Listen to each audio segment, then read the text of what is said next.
seas como tú, bajo los cascos, bajo las ruedas, como tú,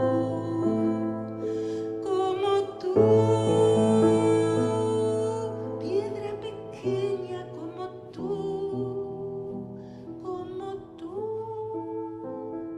guijarro humilde como tú. Eduardo Galeano, escritor, periodista, narrador, cronista de su tiempo, dibujante, editor y peregrino por los caminos de América y sus letras.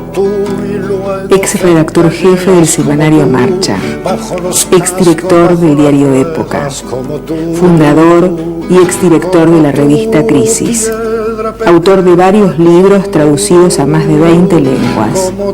Nos limitaremos a mencionar Las venas abiertas de América Latina, Días y noches de amor y de guerra, la trilogía Memorias de Fuego, que comprende los nacimientos, las caras y las máscaras y el siglo del viento. El libro de los abrazos, Nosotros decimos no, Ser como ellos y otros artículos. La canción de nosotros, Vagamundo y otros relatos. Las palabras andantes. El fútbol a sol y sombra. Patas arriba, la escuela del mundo al revés. Bocas del tiempo. Fue premiado 2 veces por la Casa de las Américas y por el Ministerio de Cultura del Uruguay. Recibió el American Book Award por su trilogía Memoria del Fuego. Fue el primer escritor galardonado con el Premio Aloha de Dinamarca y con el Premio a la Libertad Cultural de la Fundación Lannan. Es doctor honoris causa de las universidades de La Paz, La Habana y Neuquén. Como tú, piedra pequeña como tú. Eduardo Galeano, según leímos, tuviste una infancia muy mística y a los 8 o 9 años querías ser santo.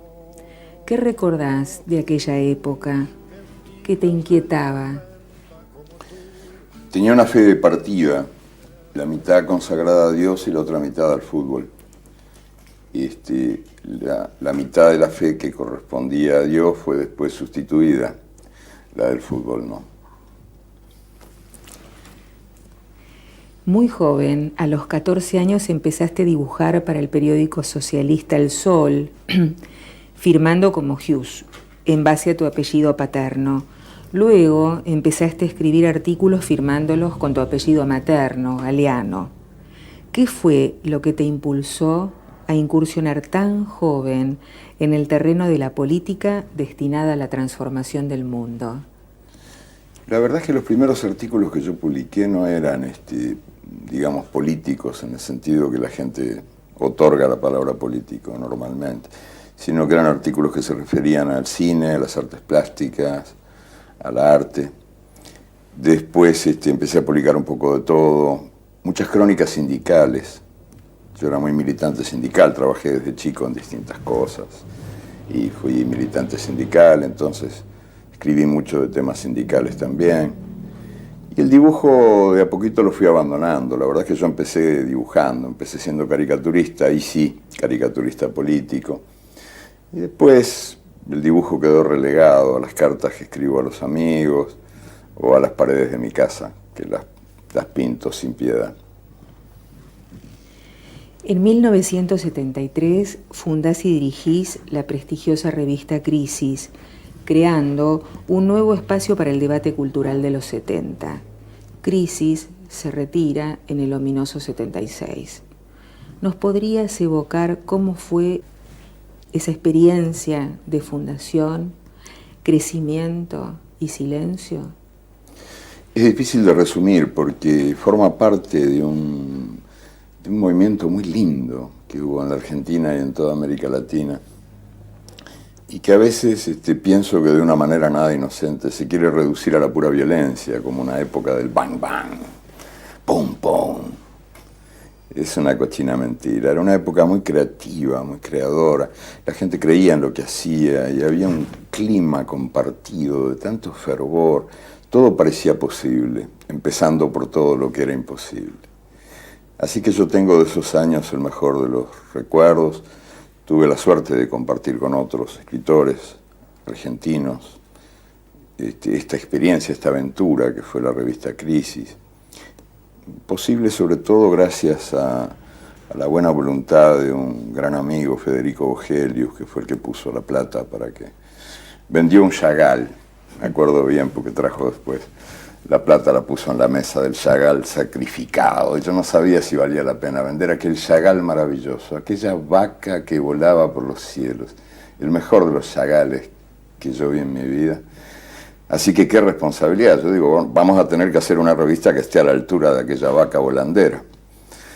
Y creo que sí, que la hicimos. La revista fue una buena experiencia. Esos 40 números que duró, yo creo que han dejado una buena estela, una buena huella aquí en el país y en América Latina. Fue una experiencia cultural rara.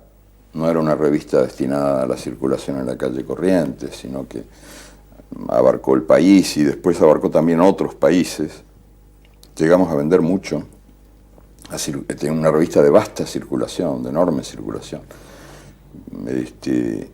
Y eso nacía de un propósito que teníamos, los que la hicimos, de conversar con la gente. O sea, entendíamos la cultura como comunicación, como un modo de comunión con los demás.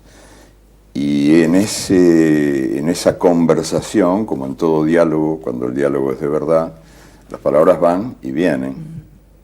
Van y vienen. Por lo tanto, para ser capaces de decir, nosotros empezábamos por ser capaces de escuchar las voces de la gente. No solo publicábamos artículos, ensayos, cuentos, relatos de alto nivel, de las mejores plumas de América, sino que además éramos el vehículo de expresión de todas esas formas de cultura no sacralizadas, las que no están en ningún altar, las que vienen de las cárceles, de las fábricas, de las paredes, de los barrios.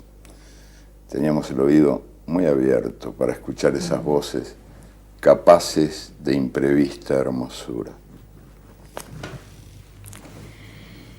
Antes de tu exilio, escribiste en 1970 lo que culminó siendo un hito para la literatura latinoamericana a nivel mundial, Las venas abiertas de América Latina. En él abrís un camino inédito a miles de lectores, aburridos y hartos de leer la economía política y la historia desde la perspectiva de los que detentan el poder. ¿Qué ha representado y representa en tu vida Las venas? Abrió un camino para mí. Yo la escribí sin ninguna pretensión de nada, o sea, solamente quería ayudarme a entender algunas cosas y quizás, con suerte, poder ayudar a los demás también a entenderlas, difundir algunos datos desconocidos que estaban encerrados bajo 7 llaves en la literatura especializada, que es una literatura normalmente escrita en código, solo para los entendidos. Y entonces, bueno, intenté convertir todo eso en algo que fuera comprensible y además articularlo. El libro tiene una buena arquitectura, creo. Fue una buena idea esta de contar la historia a partir de los productos, el oro, la plata, el cobre, el petróleo, y a partir de ahí enhebrar todo lo demás. Un libro raro para su época, en fin, fue escrito en el año 70, en las últimas 90 noches del año 70, con mucho café, litros, océanos de café. Y ese libro era inclasificable, porque yo lo presenté al concurso de ensayos de Casa de las Américas y perdió. Perdió porque se supuso que no cumplía con algunas de las reglas que vaya a saber qué dioses exigían, ¿no? En todo caso, era un libro que pecaba cometiendo el lindo pecado de la libertad. O sea, ya ahí había una intención de transgredir las fronteras entre los géneros, de violarlas, de escribir la historia como si fuera novela, pero al mismo tiempo con rigor, con mucho cuidado en la precisión de los datos que se ofrecían, de las fechas, intentando mostrar que una cosa es un niño y otra un enano. O sea, que mentían quienes decían que el subdesarrollo es una etapa del desarrollo. En realidad, el subdesarrollo es, yo lo sigo creyendo, una consecuencia del desarrollo ajeno. Sí, O sea, sobre, que uno... sobre eso haces mucho énfasis, ¿no? A lo largo de toda Claro, tu trayectoria. Y sí, porque con esa idea central, ¿verdad? Yo escribí después muchas otras cosas, pero que ya se salieron de esta perspectiva, sobre todo económico-política, que tenía Las venas abiertas, que es un libro, en realidad es un libro de economía política, aunque la palabra suena, la expresión suena tan solemne que me da vergüenza decirla, pero digo, es básicamente una historia económico-política de América, ¿no? Pero enfocada, como vos decís, desde otro... Sí, con desde otro otra, lenguaje, claro. con otro lenguaje, pero es una historia económico-política. Después yo, en Memoria del Fuego, que es una trilogía, y en otros muchos trabajos más, he intentado proyectar la memoria hacia otros planos de la vida, que no son esos. Pero el libro sí que contribuyó, creo, y todavía ayuda a entender algunas cosas, o por lo menos a intentar entender lo que parece inentendible, a intentar comprender lo que parece incomprensible, ¿no? El otro día me encontré justamente cuando venía para acá, para Buenos Aires, entrando en la ciudad, me encontré con el conde Drácula en la calle. Lo encontré muy mal, muy deprimido. Andaba por los suelos el conde, ojeroso, amarillo, flaco. Le digo, pero conde, tanto tiempo, ¿qué pasa? ¿Y qué hace acá en Buenos Aires usted? ¿Se fue de Transilvania? Me dice el conde Drácula, no, estoy acá de visita, ando buscando un psicoanalista, no sé si conoces alguno que me pueda ayudar, porque me he enterado de cómo funcionan estas corporaciones multinacionales y tengo un complejo de inferioridad que no sé cómo sacármelo de encima. Las venas era un presentimiento de este drama del conde Drácula.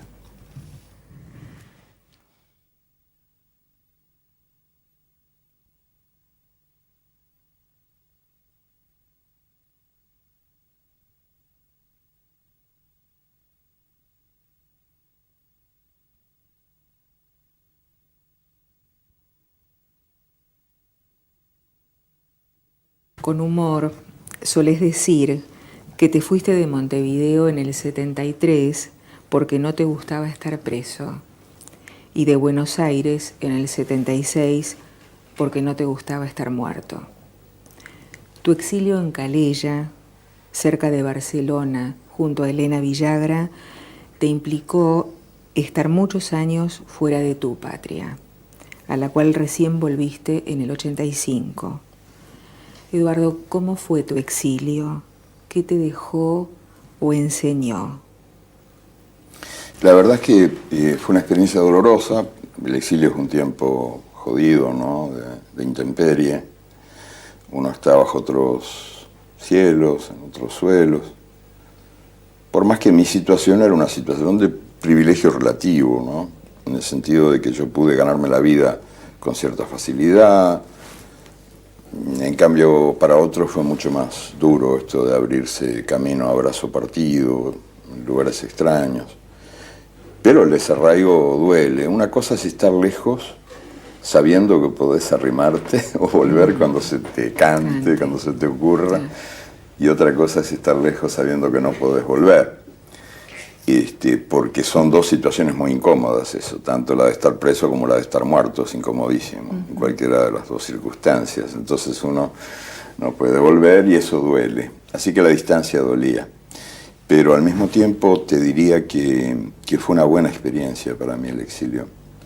Fue una excelente experiencia. O sea, yo creo que lo mejor que ocurrió fue que, como muchos otros compañeros, no fue un privilegio mío eso, pero que mucha gente hemos logrado convertir ese tiempo de penitencia en un tiempo de creación. O sea, lograr que eso que en principio era tan feo, tan horrible, se convirtiera en algo fecundo, ¿no? En primer lugar porque se te abren mucho los horizontes, o sea, meterse en otras realidades te enriquece siempre, pero además la distancia que empieza siendo dolorosa tiene también un costado bueno, y es que te permite ver las cosas en perspectiva. Y cuando uno está metido, como te diría, metido adentro del bosque, estás como condenado a ver los arbolitos uno por uno, pero no tenés visión de conjunto, te cuesta más. En cambio, cuando tomás distancia, ¿verdad? Para acercarse hay que alejarse, porque la vida es paradójica. Y bueno, y en ese sentido fue bueno para mí, me dio una visión de conjunto. Fue ahí que yo incubé Memoria del Fuego, la trilogía. Aunque me costaba concentrarme, a escribir, por los muchos trabajos que hacía, los trabajos ganapanes en el exilio, y además por la enorme cantidad de actividades, digamos, militantes, ¿no?, de la época, de viajar a un lado, al otro, de juntar plata, de hablar en actos, de todo eso, que de lo que no me arrepiento, ni, digo, parte de mí, ¿no?, de mis cosas, que nada. No tengo manera de evitarlo. Siempre digo, no, yo me voy a dedicar nada más que a escribir, pero no resisto a la tentación y ya estoy de nuevo metido en esas cosas que también son muy multiplicadoras del alma, ¿no? Porque te confirman nuestra vocación solidaria. Digo que no estamos solos, que no terminamos en nosotros mismos. Te permiten tocar a otros. Tocarse es muy importante. Y como uno escribe intentando tocar a los demás, bueno, pues ese ejercicio del tocamiento es bueno que se siga dando cuerpo a cuerpo y no solo desde la escritura. Entonces fue un tiempo, como te digo, de penitencia, pero al mismo tiempo de creación, muy fecundo, del que no me arrepiento, porque además yo en todas los actos que hacíamos, las charlas, los encuentros con los exiliados latinoamericanos en distintos lugares, que ahí se habían borrado las fronteras. Éramos el Plan Cóndor, pero al revés, a favor de la vida y no de la muerte, ¿no? Habíamos borrado las fronteras, trabajábamos todos juntos, uruguayos, chilenos, brasileros, bolivianos, paraguayos, argentinos, todos mezclados. Y en ese tiempo yo insistía mucho en eso de que había que tener cuidado, de que alguna vez íbamos a volver, y que había que tener cuidado con lo que se llevaba de vuelta en las valijas. Que si íbamos a volver con las maletas llenas de lágrimas, que mejor no volviéramos, porque de eso había mucho.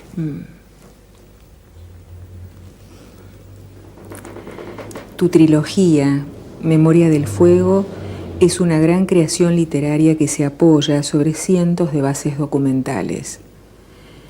Moviéndose con libertad, su prosa poética no es encuadrable en género literario alguno. A la cabeza de cada destilado capítulo se indica fecha y lugar. Al pie, sus fuentes. Es una particular escritura de la historia de América, latina en especial. Nos gustaría preguntarte cómo fue su construcción y a quién dirigiste tu Memoria del Fuego. Sí, fue una obra de exilio, justamente. Solo posible en el exilio, porque implicaba esa visión de conjunto que yo pude tener gracias al exilio, aunque ya lo había intentado antes en Las Venas y en otras experiencias, pero se me abrió un panorama mucho más vasto y más hondo en el exilio. Y después por una razón práctica, como me movía tanto andando de un lado para el otro, también tenía acceso a las bibliotecas de los distintos lugares.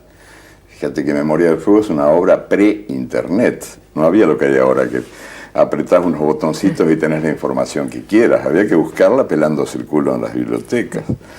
Y entonces, y además que yo era un navegante por mares desconocidos. Yo me metía a nadar buscando perlas que no sabía si existían ni dónde estaban, ¿no?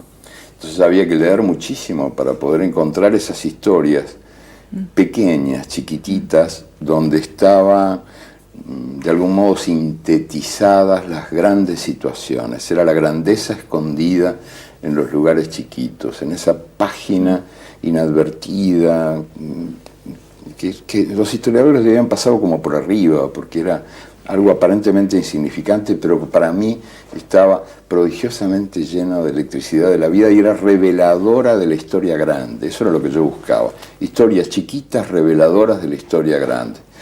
Que era una experiencia que había intentado antes y que intenté después, ¿no? Esta cosa que sigo intentando ahora, de mirar el universo por el ojo de la cerradura, o sea, de revelar la grandeza de todo lo chiquito y denunciar la mezquindad, la pequeñez de lo grandote. Memoria del Fuego, en sus más de 500 años de historia, nos evoca al menos dos mundos. Uno que cambió, efectivamente, como vos lo dijiste hace un rato, por efectos de la ciencia y la tecnología. Otro mundo que no parece haber cambiado mucho, el de la relación entre los opresores y oprimidos, el de la dominación por parte de quienes utilizan el poder y las armas a fin de expoliar los diversos bienes de los otros.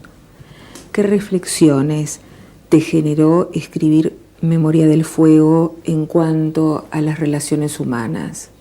Es un libro que intenta expresar la vida, si es que tal cosa es posible, ¿no? En todo caso, el arte, que quizás es una aventura humana destinada al fracaso, inevitable, se propone eso, expresar la vida.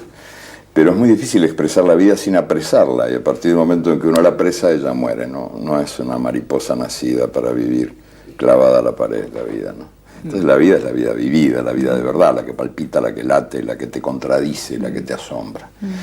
Y es muy difícil arrimarse a eso, intentar decirlo con palabras. Pero bueno, Memoria del Fuego fue una tentativa de expresar la vida americana en 5 siglos. Y hacia atrás por la vía de los mitos, que son los que abren la trilogía. Y bueno, hasta donde era humanamente posible, para mí en aquellos años, ¿verdad? Yo di todo lo que pude para conseguir eso, y no hice más que confirmar a lo largo de las páginas que iba escribiendo cuánta razón tenía el viejo Marx y su maestro Hegel cuando nos habían contado que la contradicción es el motor de la historia, que la contradicción es la fuente de la vida. Fíjate lo que me pasó, que yo había escrito antes un libro, lo escribí cuando me estaba por ir de la Argentina ya, y lo terminé en el exilio, que era Días y Noches de Amor y de Guerra, que vos lo citaste entre los libros estos. Y ese libro tiene un umbral, se abre con una cita de Marx. Pues yo estoy hecho de muchas mezclas en todos los sentidos, pero también estoy hecho de una rara mezcla del catolicismo de la infancia, el marxismo de la adolescencia. Entonces había leído Marx de verdad en grupos, hice una lectura en profundidad de Marx y ahí descubrí esto que ha sido para mí central después en mi vida, ¿no? La certeza de que la contradicción es lo que mueve la vida, de que no hay que tenerle miedo a la contradicción, que la prueba de que estamos vivos es la contradicción, y que cuando la contradicción no está, esa es materia muerta. Y entonces puse como introducción a ese libro desgarrado, dolido, que es Días y Noches de Amor y de Guerra, una frase de Marx que es muy esperanzadora, que dice: en la historia, como en la naturaleza, la podredumbre es la fuente de la vida. Es una frase muy bella de Marx. ¿Qué pasó con esa frase? El libro fue traducido a varias lenguas, entre otras al alemán. El traductor alemán buscó la frase de Marx en alemán para dar la versión original de Marx, y no la encontró. Entonces me escribió a ver de dónde había sacado yo la frase, y yo no me acordaba, no sabía. La tenía dentro de mí, pero no recordaba en cuál de los libros de Marx la había leído. Y empecé a buscar, y él también. Buscamos los dos, y buscamos, y pasaban los meses, y el editor, que era un gran tipo, Hermann Schulz, decía: ¿por qué no se dejan de joder con la frase esa? O no la ponen, o la dejan, pero no se puede demorar una edición de un libro. Tenían todo parado buscando la famosa frase de Marx. La dejamos, de común acuerdo. Y yo le comenté al traductor: mirá, le dije, la frase es de Marx. Lo que pasa es que él se olvidó de escribirla.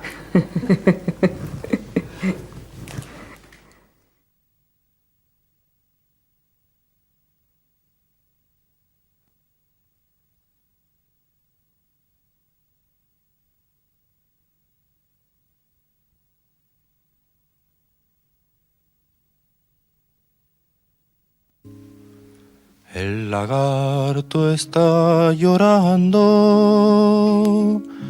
la lagarta está llorando, el lagarto y la lagarta con delantaritos blancos han perdido sin querer.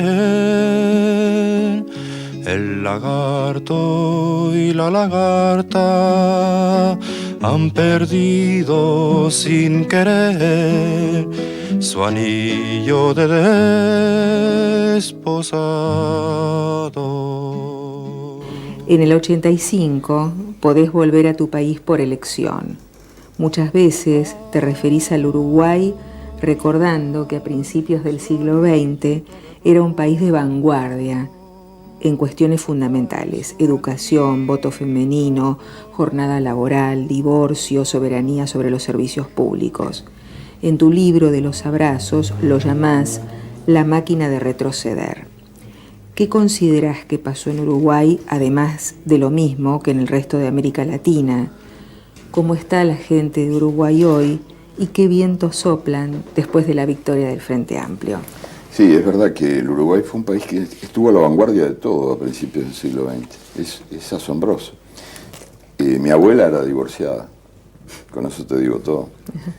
Pero además el Uruguay fue de los primeros países en América Latina que separó la iglesia del Estado, lo que me parece sano, que nacionalizó los servicios públicos, que dio el voto a la mujer, voto femenino, impuso por ley como obligación la enseñanza gratuita, laica, que además era un sistema educativo que abarcaba todo, la cabeza, el cuerpo, la enseñanza, digamos, la educación llamada física también, lo que explica esos aparentemente milagrosos éxitos del Uruguay, por ejemplo, en el fútbol.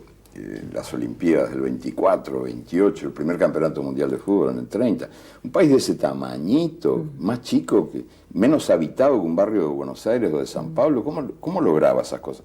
Bueno, a partir de una política creadora del Estado, de una política muy fecunda. Habían sembrado el país de campos de deportes, había un impulso oficial a la educación física que se tradujo en resultados. No era tan milagroso, no era un designio divino. ¿Por qué Dios iba a poner el dedo en un país ignoto ahí en el mapa que ni se sabía dónde estaba? No era eso.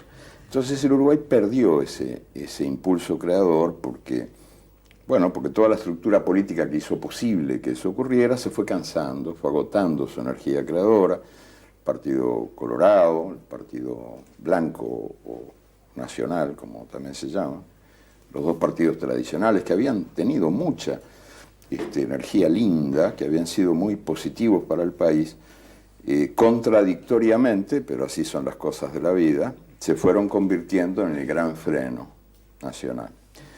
Ellos que habían sido tan amigos de su patria se fueron convirtiendo en involuntarios enemigos. Entonces llegó un punto en el que conspiraban contra el país, por ejemplo, expulsando a los jóvenes. El Uruguay es un país vacío de jóvenes, negándoles trabajo a los muchachos que nacían en su suelo, ¿no? Y después negándoles el derecho de voto para más INRI, porque sospechaban que si votaban por la izquierda, entonces no tenían derecho de voto. Bueno. Y después de muchos años el Frente Amplio, una conjunción de grupos de izquierda, de fuerzas nuevas, que nacen en el 71, tenés que descontar los años de horror, de mugre y miedo de la dictadura militar, pero bueno, digamos, en todo ese periodo, del 71 para acá, el Frente Amplio, que es un frente de verdad, vivo y por lo tanto contradictorio, donde se discute, se debate, donde hay mil divergencias, pero se coincide en lo esencial, que es el amor al país, la certeza de que la independencia es posible, y el amor a los desamparados del país, a la gente que el país peor trata, que son sobre todo los jóvenes, los pobres, la inmensa masa de nuevos pobres que hay, de gente que antes tenían trabajo y lo perdieron, y están condenados hoy a sobrevivir de mala manera comiendo de la basura, o sea, hurgando las latas de la basura. Este compromiso con el país y con la gente que ha sido más fuerte que las divergencias numerosas que el Frente contiene, por suerte. por suerte, que ya va siendo hora de que la izquierda se deje de confundir la unidad con la unanimidad. Ya va siendo hora de que la izquierda recuerde sus mejores tradiciones y se deje de desconfiar de sus contradicciones. Lo mejor que le puede ocurrir a la izquierda es un proceso como el que se fue dando en el frente, que creció de a poco, conciencia por conciencia, puerta por puerta, hasta llegar a conquistar de a poquito, en una línea ascendente, suave, la mitad más uno de los votos, la victoria esta que hemos tenido hace bien poco tiempo, aquella noche de la celebración, tan merecida, después de tantos años, la gente esperando un cambio y el cambio no llegaba, y por fin se dio. Y hubo una explosión de alegría, un renacimiento de la alegría y una resurrección de la fe. La gente corría graves riesgos de perder la fe en su propio país, en la capacidad creadora de su propia tierra. Y esa fe renació junto con la alegría. Fue una explosión de júbilo jamás vista en el Uruguay. Yo no podía creer aquello que estaba viviendo. Alguien comentó ya en horas de la madrugada, yo quiero que esta noche no se acabe nunca.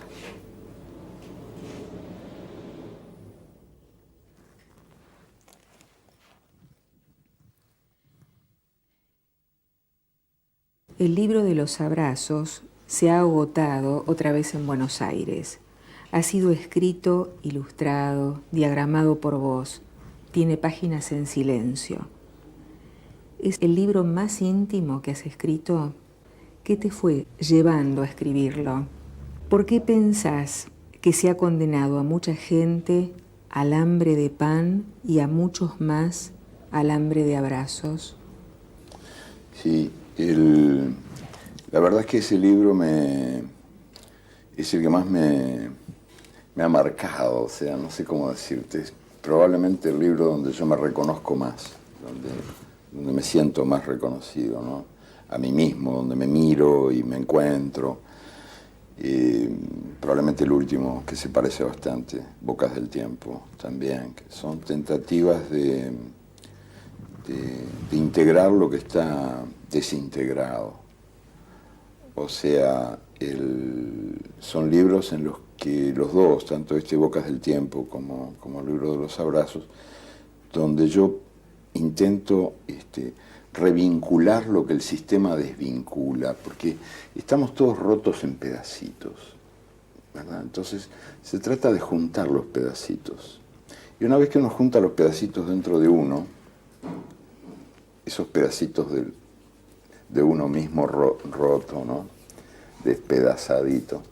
Ahí empieza el vínculo con los otros, o sea, estas islas, este archipiélago que somos, ¿verdad?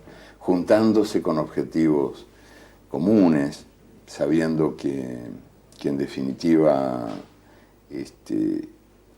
tenemos caminos comunes que recorrer, que somos todos como agüitas de ríos que buscan un cauce común, como el Paraná, el Uruguay, desembocan en el Río de la Plata, que los ríos intentan juntarse. Bueno, la gente también, y así también uno intenta reunir lo que dentro de uno está separado, divorciado, el alma y el cuerpo, tratados desde siempre como la bella y la bestia. La memoria y la realidad. Se nos enseña un pasado completamente divorciado de la realidad que vivimos. El discurso íntimo y el discurso privado, que no tienen nada que ver.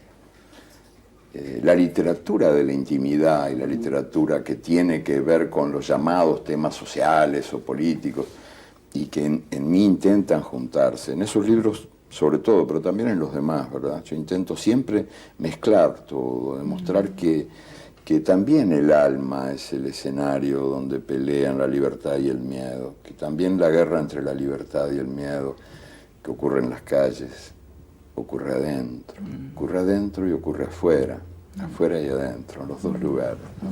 Entonces estos libros, sobre todo el libro de los abrazos y este último, Bocas del Tiempo, son ejemplos muy claros de esto que te quiero decir.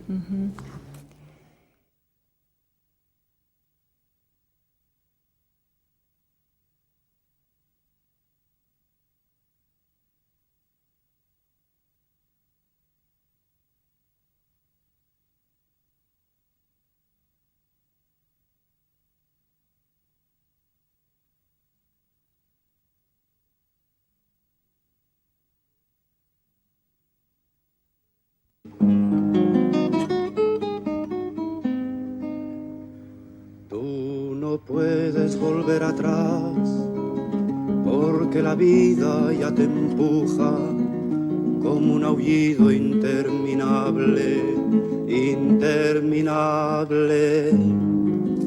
Te sentirás acorralada, te sentirás perdida o sola, tal vez querrás no haber nacido, no haber nacido.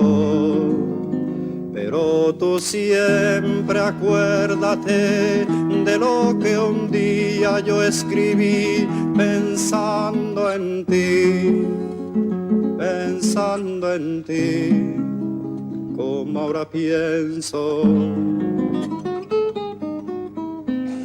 La vida es bella, ya verás como a pesar de los pesares tendrás amigos, tendrás amor, tendrás amigos. Un hombre solo, una mujer así tomados de uno en uno, son como polvo, no son nada. Te definís no como un son cazador de nada. historias, un escuchador que recrea y devuelve a los demás lo que de los demás proviene.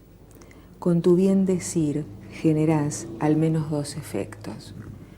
Primero, que escribir te resulta fácil. ¿Es así? No, complicadísimo, dificilísimo. Me cuesta muchísimo escribir. Eso nadie me lo cree, porque yo intento tener un lenguaje único, ¿verdad? No ser de estos seres más bien sospechosos que tienen distintos lenguajes según la actividad que desarrollan. Entonces son muchos, algunos contienen un elenco entero. Yo intento ser yo mismo siempre, cuando hablo, cuando escribo, cuando camino, cuando duermo, cuando sueño, cuando como, cuando vivo, no quiero ser un hombre de un solo lenguaje. Pero ¿qué pasa? Que las palabras fluyen de una manera cuando conversamos, como ahora, pero a la hora de traducirse en lenguaje escrito, el asunto es distinto, cambia, por lo menos para mí cambia. Yo tengo un nivel de exigencia altísimo con las palabras que escribo. Y ahí empiezo, un combate. Tengo la página recién hecha, acabo de escribirla, primera versión, y para mí hay una cantidad enorme de palabras que sobran, hay mucha grasa allí. Yo quiero que no quede más que la carne y el hueso, y hay una cantidad de palabras de existencia dudosa. Yo digo, pero tienen derecho a existir estas palabras que están ahí. Y ahí empiezo una tarea muy, pero muy trabajosa, buscando que el texto solo contenga las palabras que valen la pena, que son las palabras nacidas de la necesidad de decir. Y que las otras vuelen, que se vayan. Entonces es un proceso doloroso, porque viste que uno se enamora de lo que hace. Entonces dice, ay, pero ¿cómo voy a sacrificar a esta palabrita tan buena que me ha acompañado en los últimos años? Pues tiene que irse, porque está sobrando. Es doloroso, complicado, muy trabajoso. A mí me cuesta mucho escribir. Hay textos de esos sencillitos, desnuditos, muy simples, que parece que hubieran brotado así espontáneamente de la mano o de la boca, y no. Para nada, son el resultado de 10, 20, 30 versiones distintas.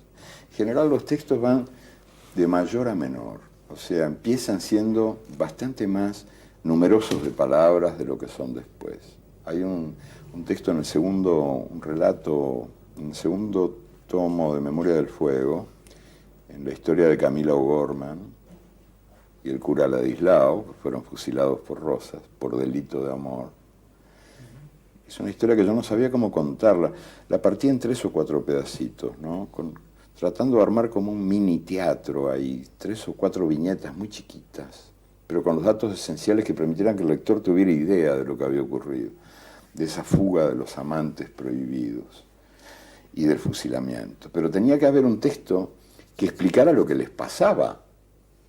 Yo no podía decir, estaban sumergidos en una loca pasión, o estaban enamoradísimos, ¿cómo se decía eso? Entonces empezó el combate.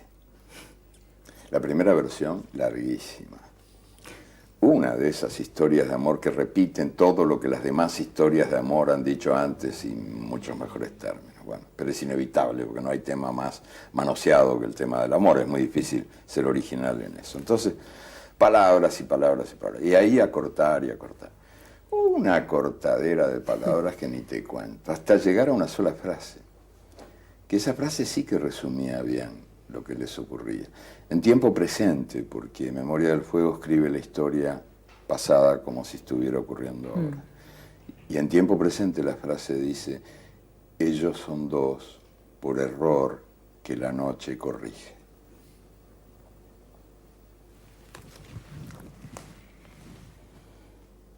Hay una sensación de proximidad del lector que vos le contás, lo contás. Esta particularidad te dio sorpresas con tus lectores, tuviste sorpresas en relación a esta cercanía. Sí, muchas, sí. Lindísimas. Contanos. Sorpresas. Uy, muchas historias, ¿sabes? Realmente que te estimulan, que te prueban que escribir no es una pasión inútil, que Sartre siempre tenía esa sospecha, ¿no? De que escribir era una pasión inútil. Pero no es porque la verdad es que uno logra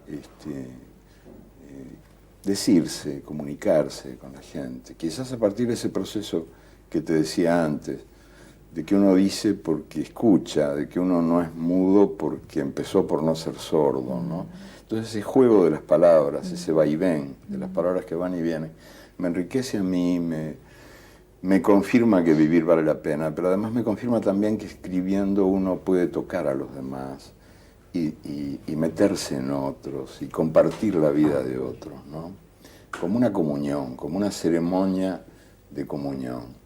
Y me han pasado mil historias, desde una muchacha que una vez me dijo, en Costa Rica creo que fue, que ese libro del que hablaste, el libro de los abrazos, era su novio portátil, y me pareció una cosa lindísima, que se lo llevaba a todos lados, a la playa, dice, es mi novio portátil. Bueno, y después muchos otros, un muchacho de Salto que me dijo que leyendo, no me acuerdo qué libro, si era Días y Noches, creo que era Días y Noches, que me dijo, yo descubrí con ese libro que uno puede hacerse amigo de un libro.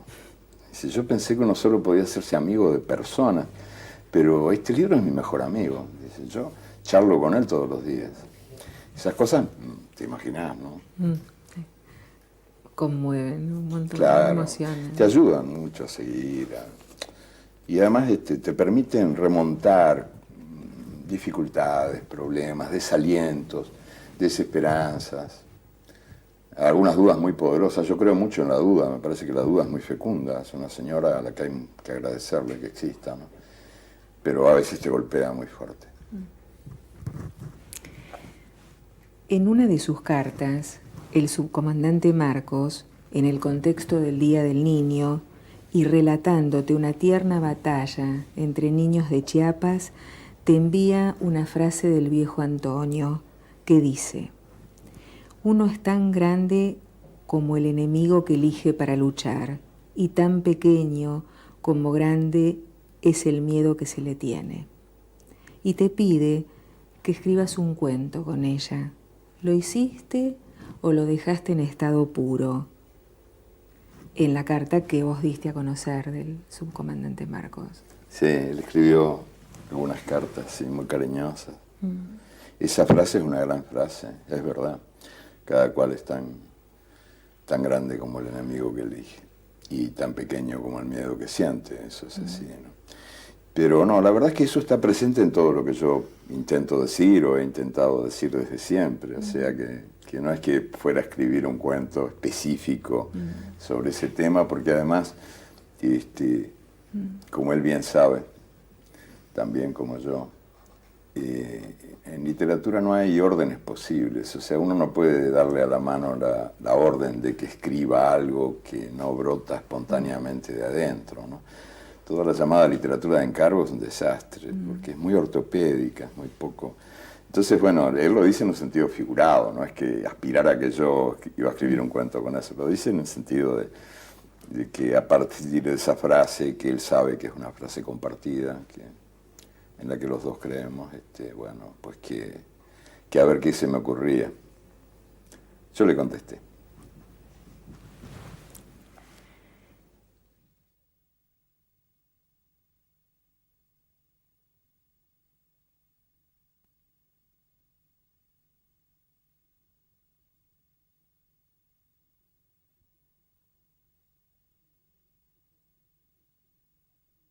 Declarándote mendigo del buen fútbol y patadura, Sí.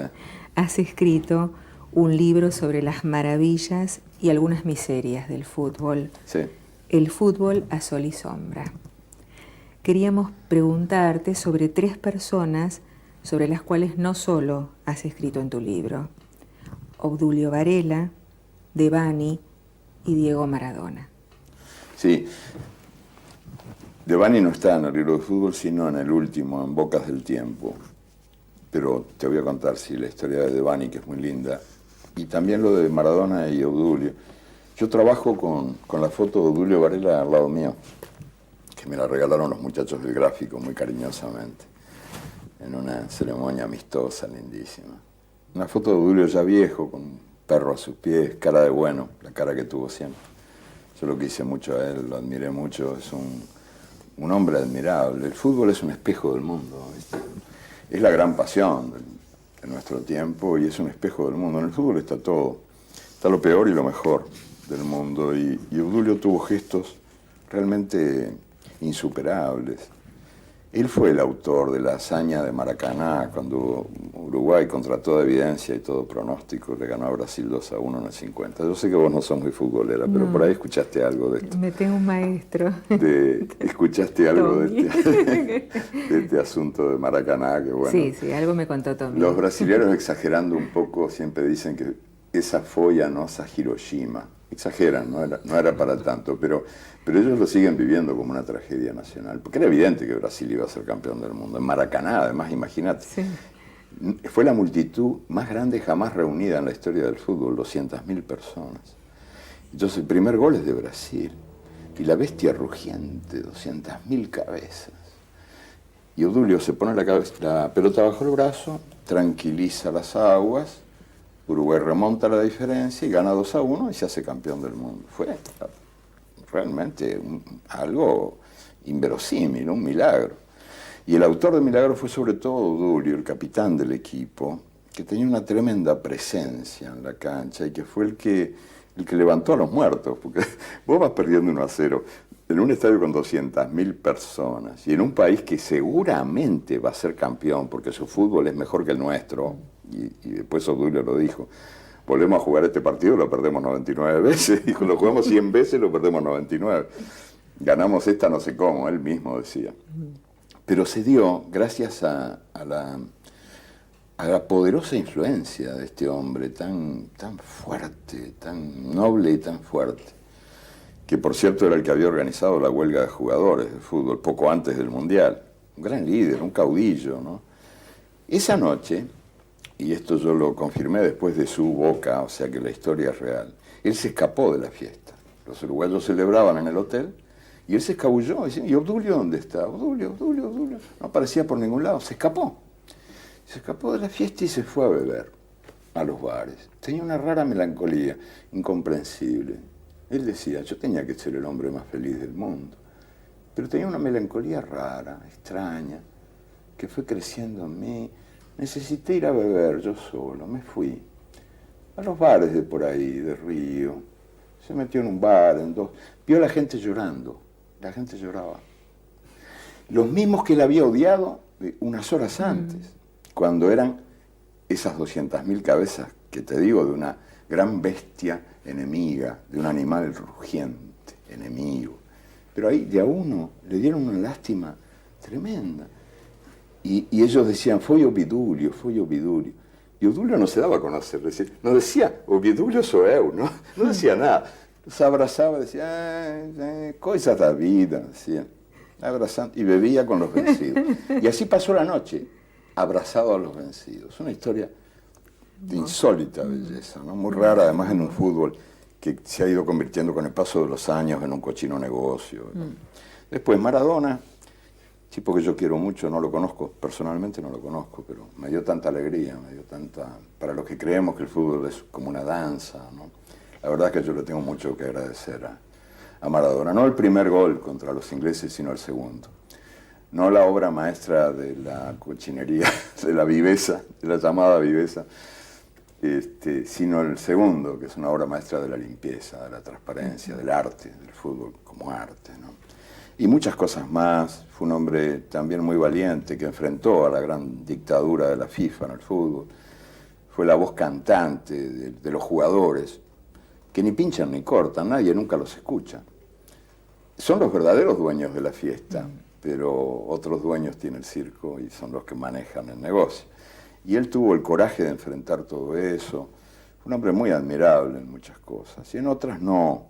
Yo creo que él refleja todas las contradicciones que él mismo vive entre lo que él es y lo que su personaje es. Como que él carga en la espalda una cruz que se llama Maradona. La fama lo ahoga, pero sin ella no puede vivir.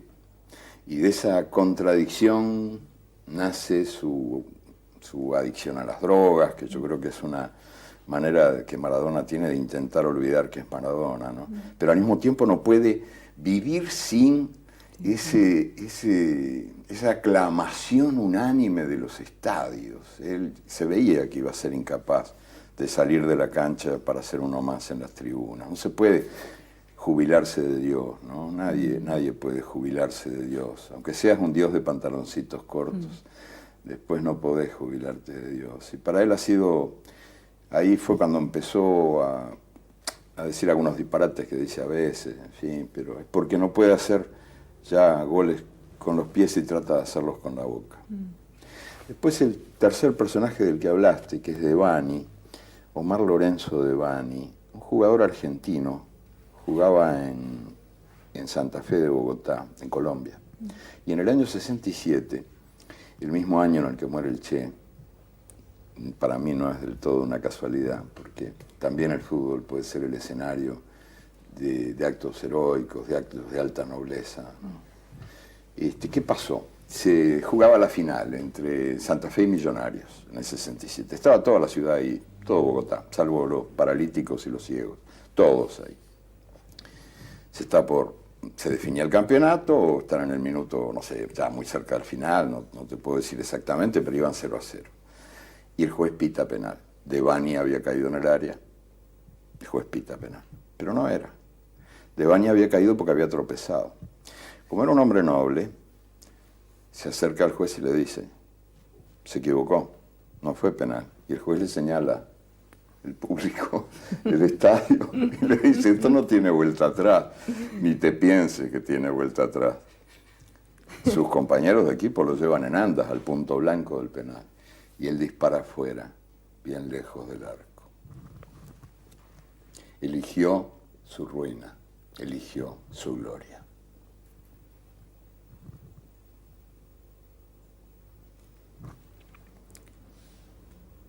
No voy a retroceder a un olvido.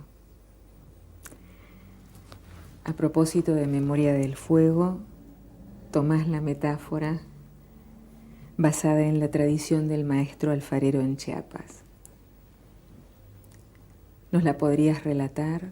Sí, es una tradición que yo por primera vez conocí en la costa noroccidental de América, o sea, ahí donde están esas islas en la frontera entre Canadá y Estados Unidos, ¿verdad? Ahí han pervivido algunas tradiciones indígenas muy interesantes.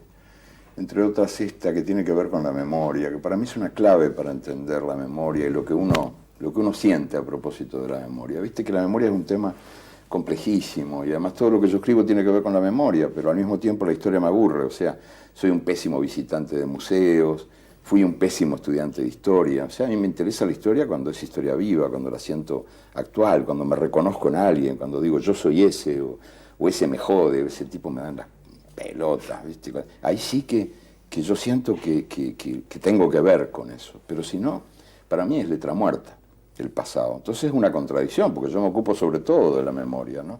¿Y cómo se explica eso? Se explica, la clave la entendí cuando conocí esa ceremonia, que después la redescubrí en Chiapas. Fíjate qué curioso, ¿no? Cómo eso ocurre con los mitos también, que uno encuentra mitos que se dan en el polo y en Siberia y en el trópico, en los lugares más diversos y que no sabes cómo, y en el río Paraná, ¿cómo puede ser el mismo mito? ¿Qué viaje hizo? como este mito de la vulva dentada, el pánico que les tenemos nosotros a ustedes, ¿no? De que la vulva femenina tiene dientes y que nos van a tragar el pito. Ese es un mito universal, que está en todos lados. Y hay unas cuantas ceremonias que se repiten también en todas partes, de extraña manera, que no sé cómo fue que se conectaron o si brotaron de una misma necesidad y generaron respuestas parecidas o idénticas, como es este caso de la ceremonia de la memoria, que consiste en lo siguiente: el alfarero viejo de la comunidad se retira. Se retira porque ya las manos le tiemblan, porque los ojos ven nublado, y entonces, en una ceremonia muy hermosa, regala al alfarero joven, al que se inicia, al nuevo, su obra maestra, su pieza mejor, su vasija perfecta. Y el alfarero joven no la recoge para guardarla en algún lugar y mirarla todos los días, inspirarse en esa belleza, en esa perfección, contemplarla, sino que la recibe y la revienta contra el suelo. La revienta contra el suelo, la hace 1000 pedacitos. Entonces recoge los pedacitos y los incorpora a su arcilla. Esa es la memoria en la que creo.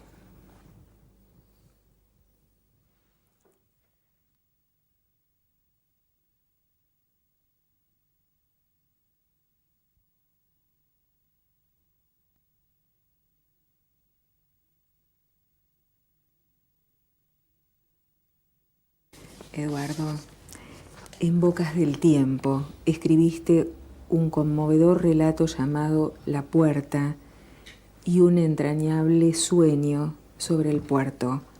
¿Nos lo podrías leer, por favor? Yo tengo aquí el libro.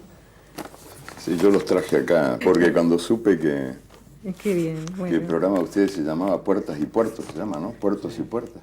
Puertas y puertos. Es un nombre Pero nosotros maravilloso. queríamos empezar Es por... el resumen de todo. Carlos Fasano había pasado 6 años conversando con un ratón y con la puerta de la celda número 282. El ratón no era muy consecuente. Se escabullía, volvía cuando quería, pero la puerta estaba siempre. Después la cárcel se convirtió en un shopping center de Montevideo. El centro de reclusión pasó a ser un centro de consumo y ya sus prisiones no encerraban gente, sino trajes de Armani, perfumes de Dior y videos de Panasonic. Las puertas de la celda fueron a parar a la barraca que las compró y allí Carlos encontró su puerta. No tenía número, pero la reconoció enseguida. Esos eran los tajos que había cavado con la cuchara. Esas eran las manchas, las viejas manchas de la madera, los mapas de los países secretos a donde él había viajado a lo largo de cada día de encierro. Ahora la puerta se alza a la intemperie, en lo alto de una loma donde está prohibido cerrar. Y el otro es el del puerto, que me decías, ¿no? Sí. A ver si lo encuentro. Ahí está con amarillo. Acá.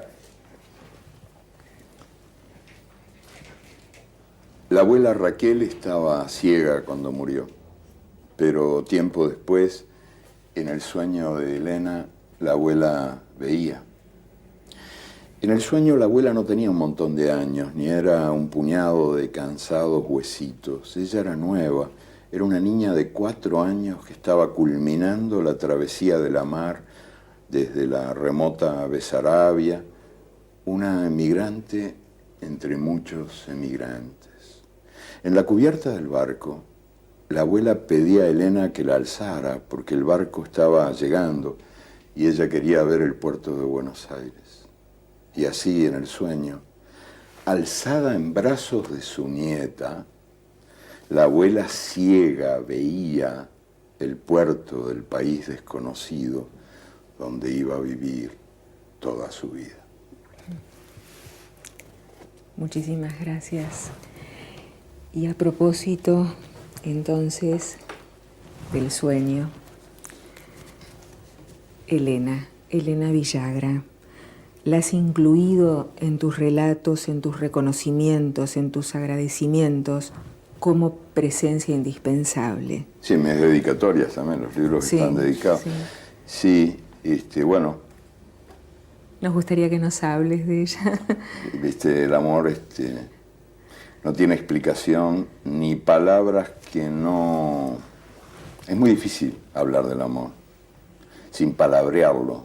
Digo, el amor es sagrado, no hay que palabrearlo, ¿no? Es misterioso también.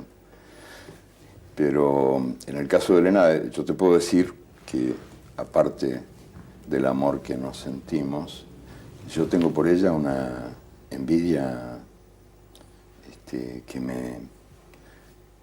me carcome. No soporto la envidia que me da, por la capacidad que tiene de soñar. Sueña, ella entra en la noche como en un cine. Se apagan las luces, la película empieza. Ella es la directora, la guionista, la actriz. A veces me invita a entrar, yo a veces hago de villano, no siempre de bueno. Y yo en cambio tengo sueños tan bobos que por suerte no los recuerdo, porque mis sueños son los sueños más estúpidos del mundo. Sueño que pierdo el avión, sueño que tengo que hacer un trámite y el tipo no me entiende lo que le digo, el burócrata, el formulario. Sueños de una tal tontería, tan bobos que menos mal que los dioses o los diablos me han hecho el favor de olvidarlo. Yo nunca me acuerdo de lo que sueño. Ella se acuerda de todo lo que sueña y sueña sueños humillantes. A la mañana me cuenta el sueño que soñó y yo siempre desayuno convencido de que escribir, ¿para qué? Con una mujer que sueña lo que ya soñó, ¿qué voy a escribir yo? ¿Viste? Y entonces, ¿qué hago? Le robo los sueños. Le robo los sueños y los vendo por ahí. Fíjate, la gente que tiene la suerte, ¿no?, de soñar, bueno, yo no la tengo. Quizás porque sueño de otra manera. Me consuela recordar aquel poema tan hermoso de Salinas, que dice que los sueños son verdaderos sueños cuando se desensueñan y en materia mortal encarnan. Me consuelo como puedo. Pero hay también uno de los divorcios del mundo que más daño nos hace, es el divorcio entre el sueño y la realidad. Y ahí ya no te hablo del sueño referido al sueño que una persona sueña en la noche, sino el sueño como proyecto, como utopía, como visión de otro mundo posible, ¿no? Que en nuestro tiempo se han desvinculado como nunca antes. Hay un divorcio entre la posibilidad de delirar, de soñar un mundo diferente y el mundo que se vive. Se nos vende el mundo que se vive como si fuera un destino. Se nos dice, estás condenado a aceptarlo. Lo que es fue y lo que fue será. O sea, se nos vende la historia como fatalidad, no como aventura. El futuro como una suerte de condenación a la repetición incesante y no como una promesa de cambio, ¿no? La verdad es que estamos atravesando tiempos muy difíciles, que son tiempos de mucho desvínculo. Hay que tratar de revincular lo que se nos está desvinculando. Yo soy un convencido de que nacieron para vivir juntas, con las espaldas bien pegaditas, la justicia y la libertad. Pero toda la experiencia del siglo XX es una experiencia de fractura. Al oeste, la libertad y la justicia, pero la justicia sacrificada en nombre de la libertad. Al este, la libertad y la justicia, la libertad sacrificada en nombre de la justicia. Juntas no las encontraste, nunca o casi nunca. Bueno, pues hay que volver a unirlas, a la justicia y la libertad. Y lo mismo la justicia y la belleza. Que es lo que uno intenta hacer, ¿verdad? Recuperar las voces del mundo que nos cuentan que la justicia y la belleza andan juntas. ¿Y por qué se divorcian en la literatura o en la vida práctica de los intelectuales? ¿Por qué por un lado está la lucha por la justicia y otra la conquista de la belleza? Fíjate que el lenguaje que predica la justicia es un lenguaje en general muy feo, aburrido y feo. ¿Por qué tiene que ser aburrido y feo? si la justicia y la belleza nacieron para vivir bien pegaditas, como hermanas siamesas, como la justicia y la libertad también. Yo te digo, si alguien me dijera, que resumiera qué es lo que uno quiere, lo que uno quisiera de la vida, ¿no? ¿Qué es lo que uno le pide a la vida? ¿Qué es lo que uno... aparte del espléndido poema de León Felipe, en la voz de Paco Ibáñez, esto de ser una piedra ardiente, un guijarro que anda por los caminos. Aparte de eso, yo evocaría también un canto ceremonial de los indios navajos al norte de América, que es muy sencillo, muy bello, que dice, justamente a propósito de esta voluntad de belleza, ¿no? Que es lo que te hace sentirte compatriota y contemporáneo de gentes que viven en otros lugares o que pertenecen a otros tiempos. La voluntad de justicia, la voluntad de belleza. Y la voluntad de belleza es tan, pero tan poderosa dentro de mí, me mueve tanto, que yo me reconozco en ese canto como si fuera un lema de vida, el de los indios navajos, que dicen que haya belleza encima de mí, que haya belleza debajo de mí, que haya belleza a mis costados, a lo largo de un camino de belleza que en belleza acabe.